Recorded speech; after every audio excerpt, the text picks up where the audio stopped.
Ladies and gentlemen, today it's really a big pleasure because I have Diane Magers together with me. Hi, Diane. How are you?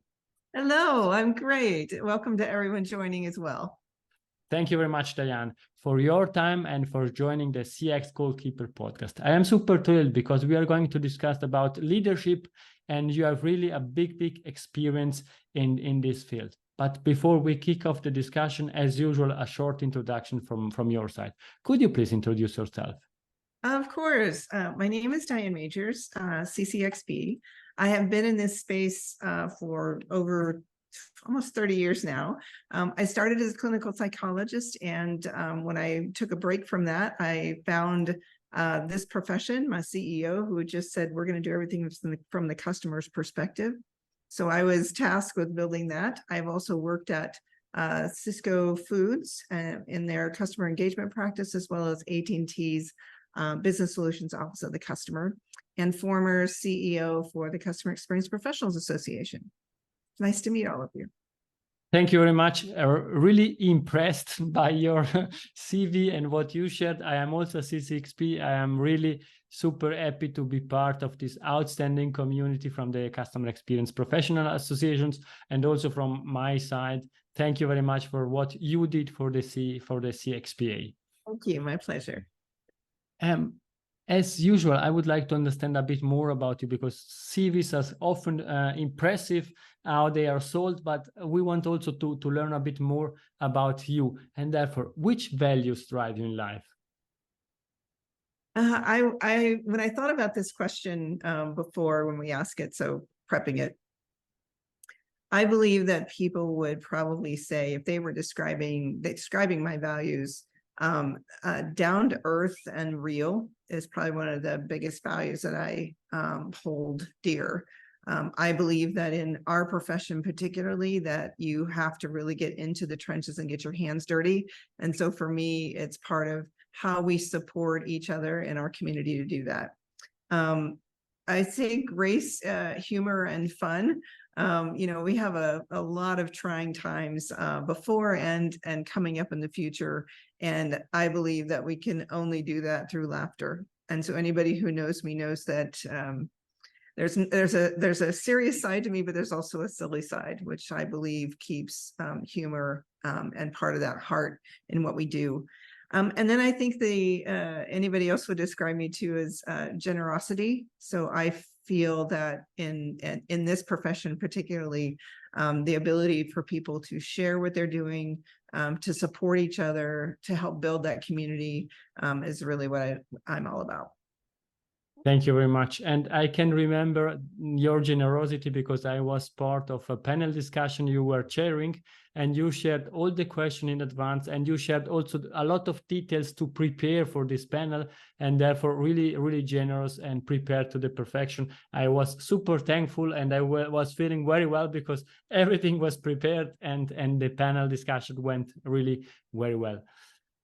Well, we have to live our life the way that we espouse that our organizations live their life. So making sure that people have a great experience, whether you're meeting them for lunch, running a webinar, or trying to build this in a practice, is just part of what we need to hone our skills for. So thank you for that.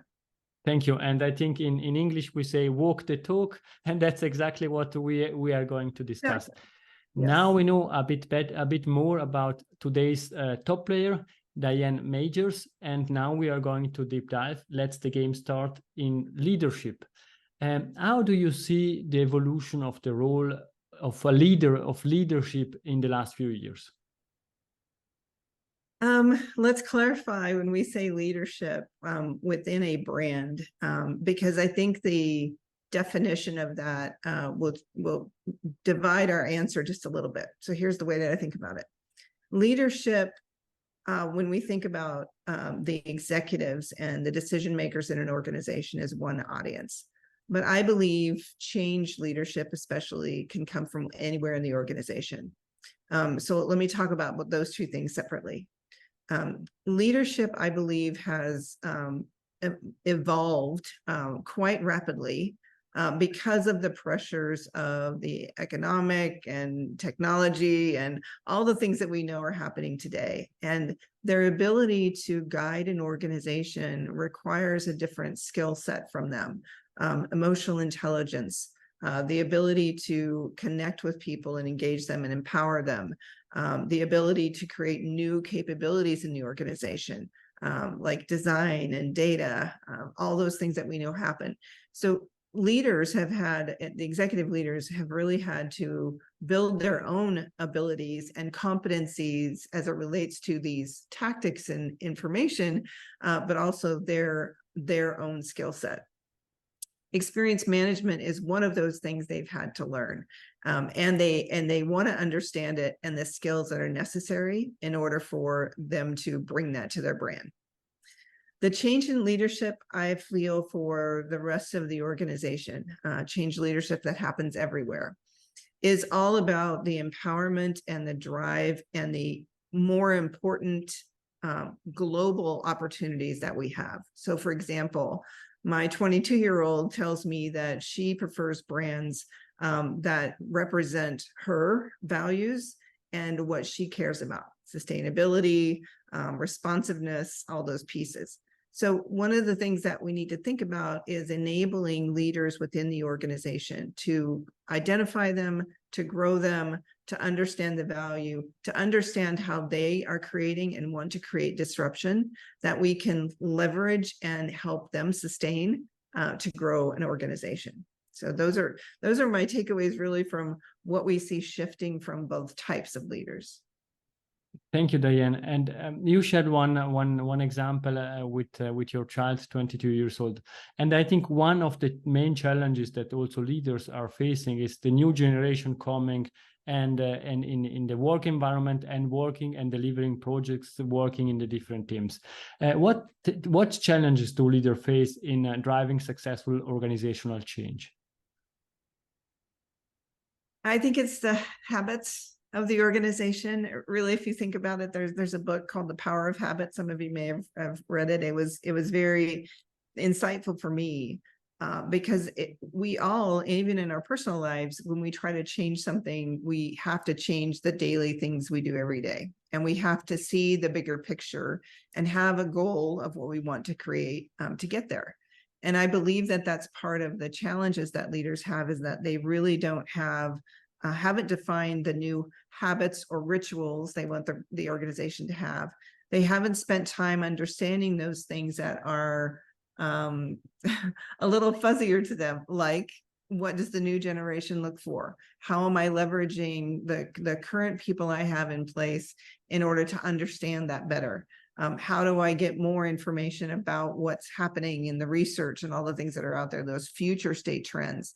So I believe that's part of what we see happening with organizations is they just need to define what needs to change in the organization and hold the organization accountable to drive those changes. But that accountability has to come with everybody in the organization contributing, feeling valued, feeling understood, and having a hand in how that change needs to occur. I think I've seen organizations go through that change where when they've involved the organization, it has shifted dramatically. Ericsson, great example. They wanted to do a culture shift from the way that they had worked for hundreds of years to something new. And it took people standing up and really leading from where they were. And I think that's a great example of how organizations need to shift the way they think about change. Thank you very much. You mentioned at the beginning from your answer habits, and you are also a thought leader. A lot of people are following you. Perhaps could you share with us which habits did you change in the last few years, few months, to adapt to this evolution that you shared? And I know I'm going off script, and therefore it's not prepared the answer. It's okay. It's okay. So you're asking what habits have I changed within my profession, how I talk about this profession? Experience management. So one of the changes that I've begun to move toward is, rather than saying just customer or employee experience, I talk more about this engagement ecosystem. And what that represents is the fact that experience management is a discipline. And it has grown, it has frameworks, it has ways of working, it has proven ways that organizations can move forward. So I have drifted a little bit away from just talking about customers, because I believe it takes that entire ecosystem. The other thing that I've changed is a little bit of what I call the frosting in the cake. So customer experience when we started a few years ago was really something that needed to be done. It was typically gathering voice of customer and net promoter, which all great, all good starts. But what I'm seeing and what I'm talking about over the last couple of years is how we make this part of the operations. How we look at processes, how we build this into our processes, how workflows are changing, how leaders need to change, how employees are contributing, and how are we caring for their experience as a customer of the brand. Not just engaging them for discretionary effort to serve customers better, but what's their experience like walking into the building every day.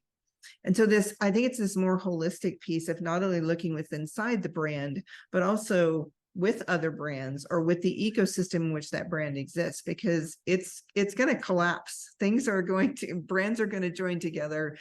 We have to really care for the human journey, not just the journey with the brand. And how do we do that? We're going to have to think bigger picture.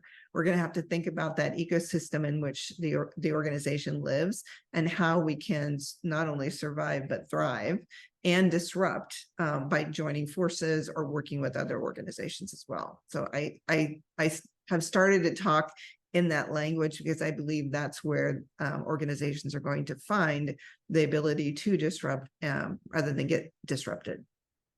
Thank you. And thinking about your answer, it pop-ups in my mind, for example, being empathetic or understanding that we need to change, or really learning something new, accountability. And therefore, my question, what are the critical leadership qualities required to effectively drive and lead organizations through transformative periods?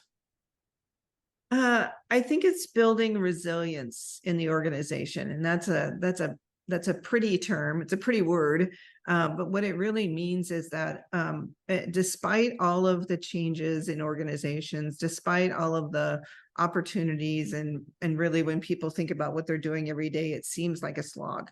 But I want everyone to kind of understand when you're thinking about effective leadership and driving transformation, that it is about your people. It is about them having resilience themselves. It's about them understanding. One of the big disconnects I see all the time is communication. I don't understand why we're making these decisions. The leadership really hasn't told me the why, therefore I can't get on board. So I think that communication is another one that helps them build more resilience if they understand why they're doing things, why they're being asked to do things, why they're moving ahead. So those are a couple of things. I think modeling the behavior, one thing that really drives me crazy when I talk to leaders is when we're talking about, they've made this commitment to experience management or anything else for that matter. And when they're saying those things out loud, but when it comes to their own behavior, they're not walking the walk, like we talked about earlier.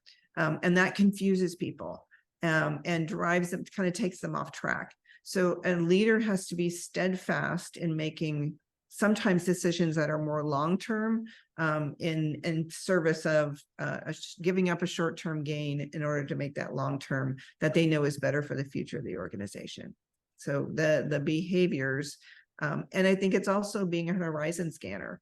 Leaders today have to be a horizon scanner. They must not just do research, but they have to spend time thinking about where technology and data and humans are going. I anticipate 5-10 years from now, we'll have a completely different way of thinking about brands and services and products. And the ability for us to be more human, because a lot of the things that we find that are very functional today will already be taken care of for us.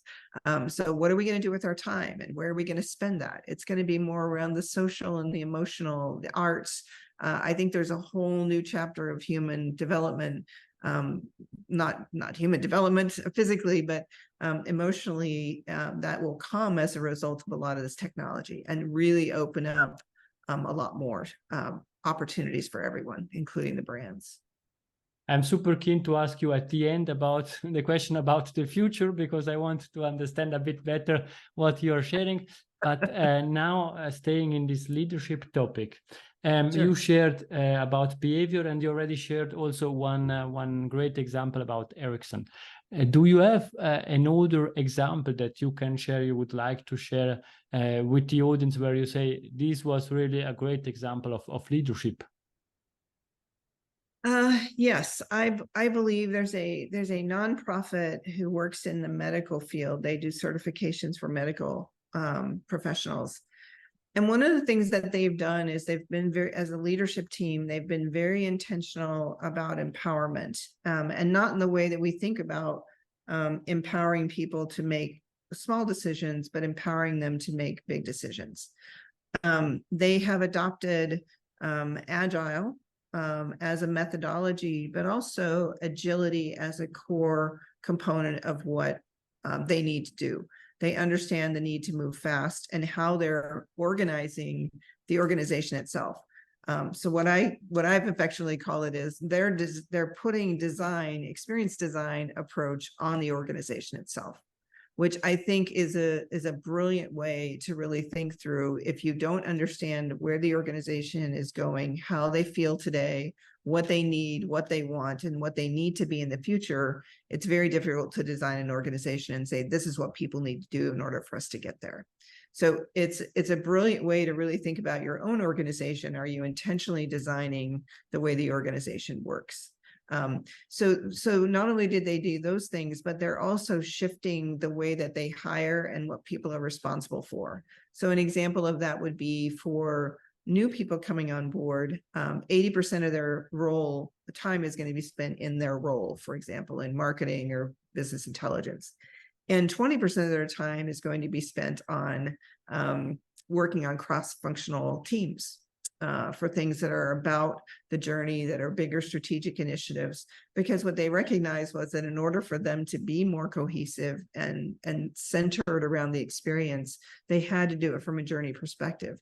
But it couldn't just be a few workshops. It had to be a team that had dedicated people and dedicated time to contribute to that. So that the whole shift of really looking at all the things that were going on and how they needed to shift internally in order to start to deliver on that. So a lot of times what I see is leaders kind of going backwards and saying, hey, we want to be that, but they haven't stopped and really thought about how tactically and emotionally and physically and psychologically every single employee needs to be considered in their role and how they're going to move forward, and having a plan for that.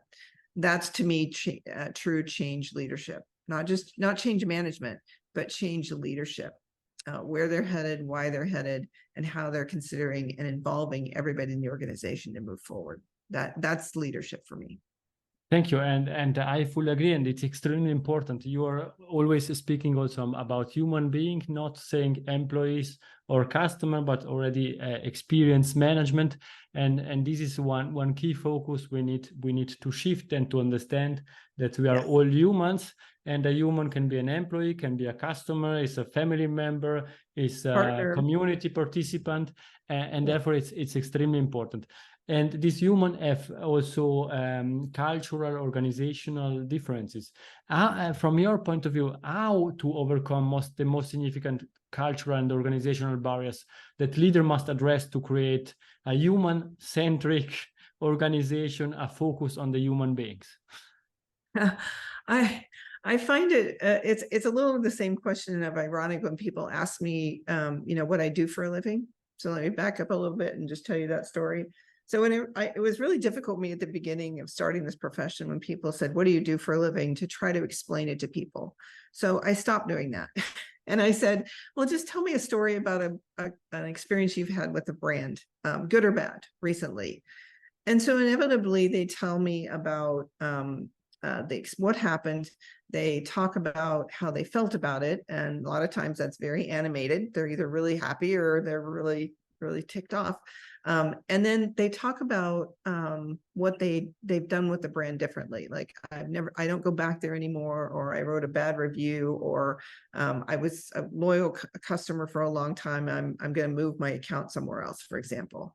And so I use that as an opportunity to say, you're a person living your life, and brands play a role in your life. You touch hundreds of brands every day, and those brands that can do things for you, that create positive emotion, that understand you, that know you, that use your data appropriately, that are designing things for you. It feels like you're part of the brand. Are they going to be the ones that succeed? And invariably people say, oh, wow, that's a lot to do. But somebody has to really own those experiences. The other thing that I translate that to is for leadership. If you don't understand what experience you're creating as a brand for your employees or partners, as well as your external customers, how can you ever really understand what needs to change and how well you're meeting the needs and expectations? That's a little bit what I see a lot of times. The net promoter and some of the scores that we talk about are great, but they're only a purview into this portion. They don't really talk about that lifetime of how a customer comes into the brand and what they do, and then when they leave or when they continue to promote you, what are we doing about that relationship? We talk about relationship management, we talk about all those things, but do we really understand what's motivating people? It might not be what was motivating them yesterday or last year. So how do we really understand their expectations more than anything? Because that's really where I see the gap. It's more in, what am I trying to accomplish? What do I expect a brand to do? And how well that brand performs against my expectations or exceeds my expectations, which we know creates those delightful experiences. So I think leadership needs to really dig in and really think about, when they think about changing an organization and driving that change, that they really have to understand the expectations of the audiences that they are trying to influence. And as you're saying, deep diving, let's deep dive in now Diane's leadership. Perhaps can you please share with us one of your biggest failure and what you learned from it? Well, I think it's making one of my biggest failures, I think, was not really taking I think critical thinking about some feedback about my leadership. So I'm going to give you an example, and some of you may have heard this before. One of the biggest failures that I attribute to and have learned from was not paying attention to where people were. And what I mean by that is I was assuming, because of the way I was thinking about things, that I could just talk to somebody about it and they'd nod their head and we were off to the races. And what I didn't understand was how important it was to really step into that person's point of view, understand what it was, help them see for themselves what could happen and where they were going, and then how they were going to contribute. So it was trying to, I was trying to herd cats, but I wasn't paying attention to the cats themselves and what they were trying to accomplish. So that was one of the biggest leadership moments that I can remember, that kind of aha moment. The other comes a little bit from knowing when you are a leader and you're getting feedback, that you need to take that information and use it appropriately. Here's what I mean by that. I had a leader who, when I was working on a big transformation in one of the companies, a big transformation project, and one of my leaders said, you don't stay in your lane. You do a great job, love your leadership, your passion for this work, but you don't stay in your lane. And I'd like for you to focus more and put more on your plate, rather than, trying to work with all these other parts of the organization. And, at first I was pretty impacted by that and said, oh, am I stepping on toes, or what's happening here? And the more that I thought about it, and the more I talked to more of the people that I worked closely with, I realized that what he was calling out, something that was my leadership style and something I needed to change, was in fact one of my strengths. And so rather than saying the way that he wanted to see it, I felt like what I was doing was really trying to work more holistically which I thought the organization needed. And so I didn't listen to my intuition quickly enough to take that feedback and say, no, I think this project needs more of this cross-functional work. And so I ended up leaving the company after that because I recognized I wasn't in the right place. My leadership, the way that I was leading, it wasn't a good fit.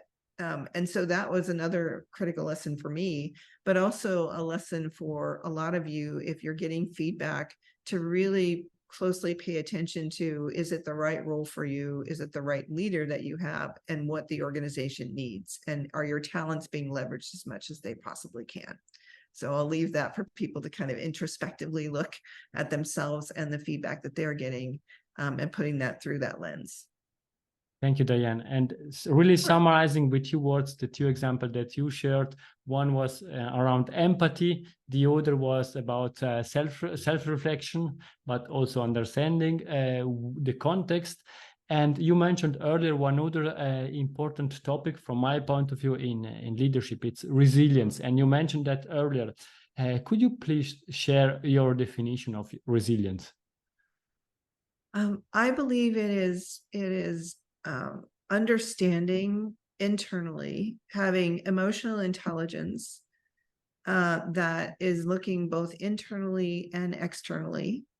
It's looking at outside influences that you want to understand in order to not control, but at least manage and have enough understanding to address them when they come your way.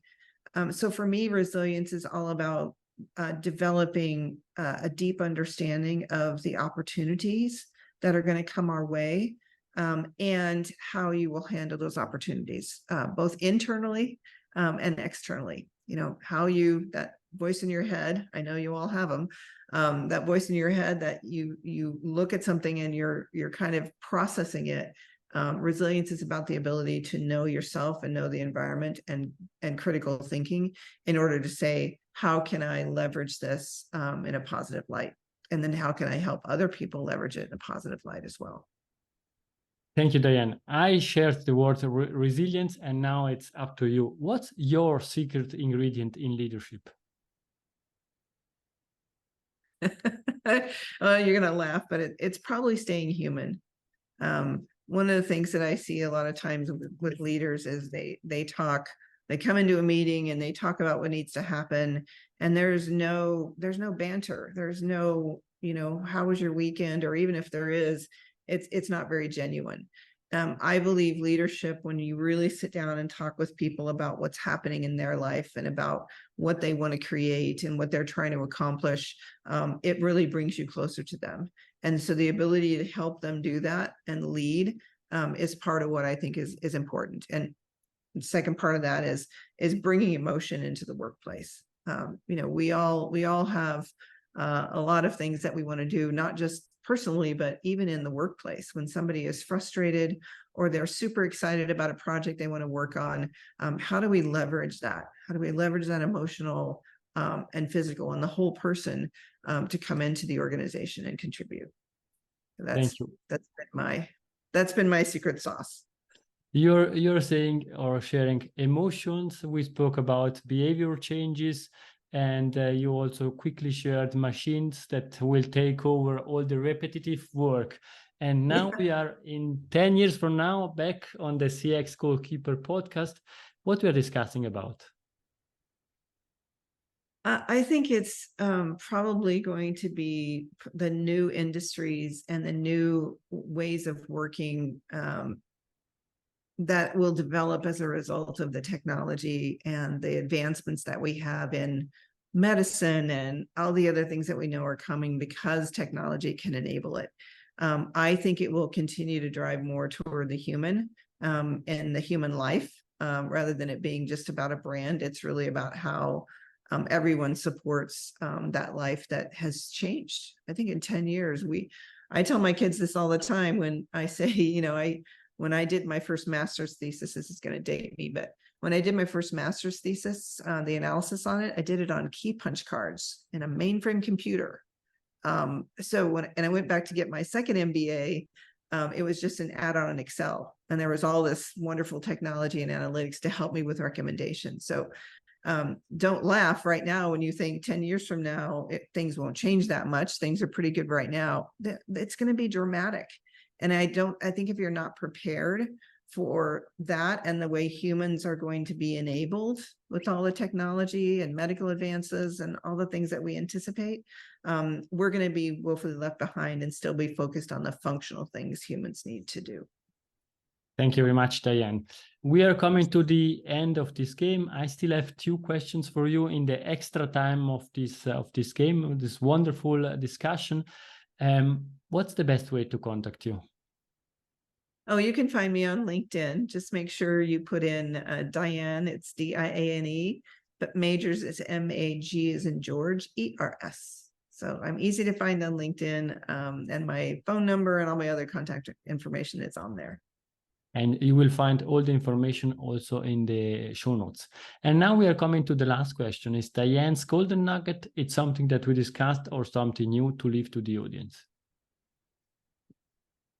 I believe that in our profession that we have been chunking away at things that we know we need to do. We've been looking at, the measures and the voice of customer and design and culture change. But I think more holistically, we need to move to more of what I'm calling, alongside a partner of mine, Michael Henshaw, an experience operating system. I believe if we don't embed this in the organization, in everything an organization does, how they collect data, how they develop technology, how they bring their people along, if it's not embedded, it's not gonna be as effective. And therefore organizations won't be as successful. So I feel like this has to become the center of what organizations do and the way that they work. Not just thinking about the experience, but actually putting that into their day-to-day operations. So that's my nugget of asking the audience, how are you really tackling what you do? Are you embedding it, or are you simply what I called earlier, the frosting on the cake?